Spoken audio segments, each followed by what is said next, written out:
അപ്പോൾ ഇന്ന് നമുക്കൊരു രസം ഉണ്ടാക്കി നോക്കാം.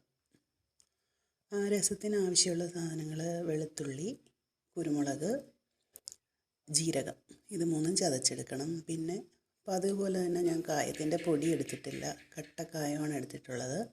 അതിൻ്റെ ചെറിയൊരു കഷ്ണം, പിന്നെ ഒരു നാരങ്ങ വലുപ്പത്തിൽ പുളി പിഴിഞ്ഞെടുത്തത്.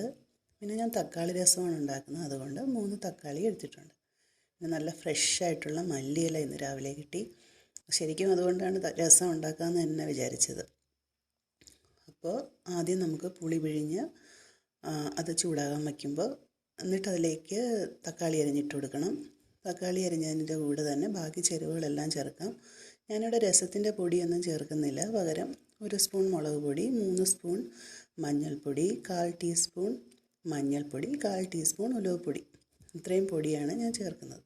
എന്നിട്ട് അത് നന്നായിട്ട് തിളപ്പിക്കണം. കറിവേപ്പിലയിട്ട് നന്നായിട്ട് തിളപ്പിച്ച് ഒരു 5 മിനിറ്റ് നന്നായിട്ട് വെട്ടി തിളച്ചതിന് ശേഷം നമുക്ക് തീ താഴ്ത്തി വെച്ച് ഒന്നുകൂടെ തിളപ്പിക്കണം. അപ്പോൾ അതിലെ തക്കാളിയൊക്കെ വെന്ത് അതിൻ്റെ ഒരു ടേസ്റ്റൊക്കെ അതിൽ വരും.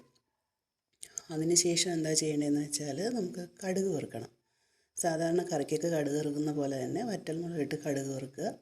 കടുക് വറുത്തതിന് ശേഷം നമ്മുടെ പ്രധാന സംഭവമായ മല്ലിയില അരിഞ്ഞത് അതിലേക്ക് ഇട്ട് കൊടുക്കണം. എന്നിട്ട് അടച്ചു